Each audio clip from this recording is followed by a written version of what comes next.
Number 1, आज जो election की तारीख अनाउंस हुई है। नंबर 2, ECP का रोल और उनसे आईनी इदारे के हवाले से उनसे तवक्कुआत, उनकी जिम्मेदारियाँ। और तीसरी बात, free and fair elections.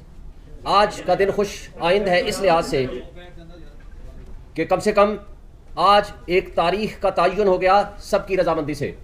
President of Pakistan जिसकी जिम्मेदारी थी, इलेक्शन कमीशन ऑफ पाकिस्तान जिसकी सबसे बड़ी जिम्मेदारी थी और है, और उसके साथ साथ तमाम मुतल्लिका सूबाई हुकूमतों के नुमाइंदों से भी कंसल्टेशन और उनकी कंसेंट लेके आज फैसला भी हो गया और कोर्ट ने उसको ऑर्डर भी कर दिया with the consent of all the concern stake holders.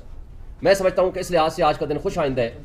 लेकिन साथ ही अफसोस की बात है, हम एक आईनी और जमहूरी रियासत में रहते हुए एक इलेक्शन लेने के लिए PTI को आज तीसरी मरतबा सुप्रीम कोर्ट ऑफ पाकिस्तान से रुजू करना पड़ा।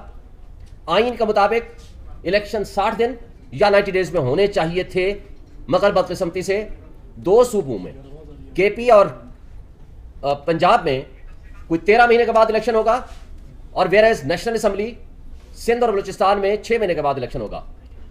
अब अगर ये जो तातुल है, ये जो ताखीर है, अगर इस पे किसी को जिम्मेदार न ठहराया गया और कंसर्न वो लोग जिन्होंने आइन की पामाली की, जिन्होंने आइन को मुअत्तल किया, उनके खिलाफ कोई एक्शन ना हुआ, तो ये एक बदनुमा दाग आइन के ऊपर रहेगा और फिर मुस्तकबिल में एक प्रेसिडेंट बन जाएगा कि आइंदा अगर किसी ने ये 13 महीने के बजाय 3 साल बाद इलेक्शन किया तो फिर क्या होगा।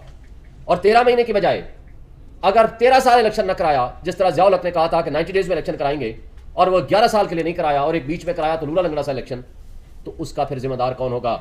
मैं समझता हूं कि आज भी वक्त है सुप्रीम कोर्ट ऑफ पाकिस्तान इस पे भी ज़रूर एक्शन ले, इसलिए कि जब माजी करीब में आप देखेंगे प्रेसिडेंट ऑफ पाकिस्तान ने कंसल्टेशन के लिए इलेक्शन कमीशन को बुलाया था तो उस वक्त भी ये नहीं गए थे।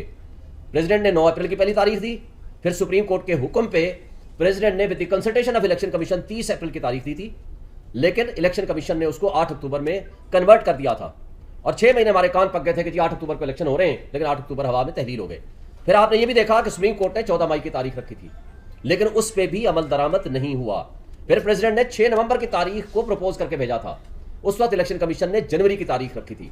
लेकिन जिसको कहते हैं देर आयत दुरुस्त आयत, हम इसमें सुप्रीम कोर्ट को ये क्रेडिट देते हैं कि उनकी इंटरवेंशन से और सुप्रीम कोर्ट के डायरेक्शन पे आज ये फैसला आया है, इस लिहाज से खुश आइंद है। लेकिन इस तारीख धब्बे को भी धोना पड़ेगा और उन किरदारों का तयन करके उनको सजा भी देनी पड़ेगी। अब आते हैं इलेक्शन कमीशन की तरफ। देखें, इस वक्त इलेक्शन कमीशन की जिम्मेदारी सिर्फ एक है, आईनी इदारा है, उनका एहतराम और उनसे जो जिम्मेदारियां हैं, जो उनकी कॉन्स्टिट्यूशनल ड्यूटीज़ हैं, उनको वो समझने की ज़रूरत है। वो अगर कमज़ोरी दिखाएंगे, वो अगर इम्पार्शल नहीं होंगे, पार्शल हो जाएंगे, वो किसी की जानिबदारी शुरू कर देंगे या किसी के हाथों में खिलौना बन जाएंगे, तो अफसोस से कहना पड़ेगा, तो फिर ना उनका एहतराम होगा और उनके ऊपर तनकीद भी होगी, उनके ऊपर मिसट्रस्ट भी होगा। आप मुझे बताएं, इलेक्शन कमीशन ने 30 अगस्त को in the presence of media, in the presence of our advocates ये तयन किया और ये फैसला सुनाया कि बल्ले का निशान भी होगा और चेयरमैन PTI भी चेयरमैन के ओहदे पे बरकरार रहेंगे। लेकिन बदकिस्मती से आज तक वो फैसला बाहर नहीं आया। आपने कल देखा चेयरमैन इलेक्शन कमीशन ने अपने उस फैसले को रिकन्फर्म किया मीडिया के सामने, लेकिन रिटर्न में हमारे पास फैसला नहीं पहुंचा। उसका नुकसान क्या है? सियासी अदम इस्तेकाम और शुकूक व शुबहात बढ़ रहे हैं। हर दूसरा शख्स ये पूछता है हमसे, मीडिया वाले पूछते हैं क्या बल्ले का निशान होगा? भाई सबसे बड़ी पॉलिटिकल पार्टी है PTI, इमरान खान फेडरेशन की अलामत है, PTI फेडरेशन की अलामत है। चारों सूबों में GB, गिलगित बल्तिस्तान और कश्मीर में सबसे ज्यादा अगर पॉपुलर पार्टी है तो वो PTI है। अगर मोस्ट पॉपुलर पॉलिटिकल पार्टी और फेडरेशन की अलामत को जिस अंदाज से ट्रीट किया जा रहा है रियासती इदारों की तरफ से, आईनी इदारों की तरफ से, यह काबिल अफसोस है।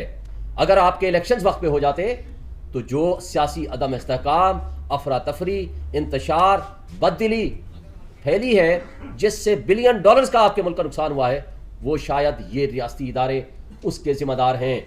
और शायद वो हम जो अवाम को, जो 25 करोड़ अवाम आज माशी तबाही की दलदल में फंस चुकी है, शायद उनको हम निकालने में कामयाब होते अगर आईनी इदारे